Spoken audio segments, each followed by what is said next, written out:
Alhamdulillah tuan-tuan, saya sedang berada di salah satu daripada masjid lama di China, di Chongqing. Orang Islam mana-mana pergi, antara perkara yang dia kena ambil berat ialah cari di mana masjid. Kerana itulah kekasih kita Nabi SAW bila sampai di Madinah, benda mula-mula yang Nabi buat ialah bina masjid. Tuan-tuan, begitu keadaan yang Allah jadikan cahaya telah sampai di bumi China, Tiongkok ni, ketika mana kegelapan daripada manusia yang hanya fokus kepada keduniaan, hilang maksud kehidupan disebabkan oleh keinginan terhadap pemerintahan, kuasa dan sebagainya. Hari ini saya sedang berada di salah satu daripada tapak masjid yang dikatakan dibina sejak zaman dinasti Ming. Bila pula dinasti Ming? Dinasti Ming datang setelah kejatuhan dinasti Yuan. Daripada seluruh dinasti yang berlaku yang ada di China, satu je dinasti pemerintahan yang diperintah oleh bukan daripada orang Cina. Dinasti Yuan. Dinasti Yuan bermula dengan penaklukan negara China oleh Kublai Khan. Siapa dia Kublai Khan? Kublai Khan ialah cucu kepada Genghis Khan, anak kepada Tolui dan Sugagatani Beki. Mereka ada 4 orang anak lelaki, salah satunya ialah Kublai Khan dan salah seorang lagi ialah Hulagu Khan. Dua susuk tubuh ni cukup terkenal dalam sejarah. Hulagu Khan telah bergerak ke Baghdad dan akhirnya menakluk Baghdad, dan Kublai Khan bergerak ke China dan akhirnya menakluki China. Itulah permulaan dinasti Yuan. Bermula dari Kublai Khan ke bawah. Tapi akhirnya dinasti Yuan ni bagus. Antara ada bagus dia, walaupun dia orang Mongol, dia telah mengangkat ada sebahagian ulama Islam. Salah seorang ulama yang ada dalam dinasti Yuan daripada cicitnya Nabi SAW yang bernama Sayyid Ajal Syamsuddin Omar. Ini salah seorang daripada orang yang diangkat oleh Kublai Khan yang akhirnya dia telah menjadi asbab cahaya Islam berkembang di kawasan Yunnan. Selesai habis zaman Yuan, yang ambil alih daripada kerajaan dinasti Yuan ialah dinasti Ming.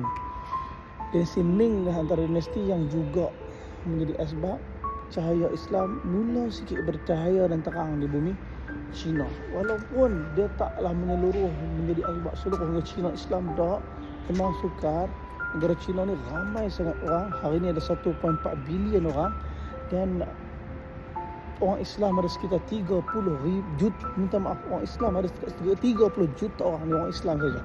Ya tuan-tuan, dinasti Ming telah antara maharaja dia, antara raja dia yang terkenal, yang insya-Allah sebenarnya tak ada masa saya nak sempat nak pergi Chongqing ni sebab hari ni rush ke Chengdu. Maharaja Zhengde yang saya dah tulis dalam buku saya Cahaya ke Timur, dia antara maharaja yang dikatakan boleh berbahasa Arab, dan juga dia antara maharaja yang pandai berpuisi, dan ada puisi-puisi yang cerita tentang Nabi SAW dan kebesaran Allah. Dan masih ada tinggalan porselin yang ada kaligrafi Arab yang berada sekarang ni di Museum Chongqing ni. Tuan-tuan, siapa yang tak mai tempat ni rugi lah. Kalau siapa yang berminat dan nak tahu tentang bagaimana dakwah bergerak ke seluruh dunia, salah satunya sampai ke China. Dan masjid besar ni tuan-tuan, antara masjid tinggalan yang kalau ikutkan memanglah bukan daripada asal, struktur asal tapak ni. Masjid ni kena roboh ketika Perang Dunia Kedua, ketika Jepun serang China, tetapi dibina balik, dan alhamdulillah masih sekarang ni masjid ni tertegak. Dan inilah tempat tumpuan orang ramai solat Jumaat. Tuan-tuan, ajaib. Semalam kami datang, malam landing dekat Chongqing, salah ambil taksi sampai depan sana. Kita pun tengok semua tutup. Salah tempat ni, akan orang pin location salah. Pagi ni kita orang sekali lagi, ternyata ya, nak masuk ada security depan sana. Depan sana ada security, nak terlalu security. Tapi alhamdulillah dia ni, walaupun orang bukan Islam, security dia pun beritahu masuk. Sambut kita elok. Dan kita pun jumpa dengan siap, tunjuk mana tandas, mana bilik wuduk.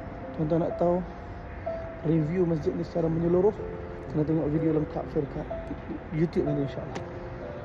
Alhamdulillah tuan-tuan, mudah-mudahan Allah Ta'ala jadikan kita salah seorang daripada asbab cahaya tersebar ke seluruh dunia orang mengenal agama. Kehidupan kita bukan lama. Siapa pun kita, pertuhankan emosi ialah jalan pintu untuk kecewa dalam kehidupan dunia.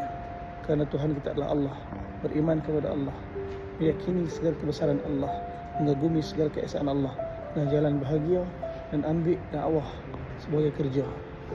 Walaupun duduk di rumah 4 penjuru fikir macam mana umat sampai hidayat kepada hati-hati mereka. Inilah maksud kehidupan kasih kita.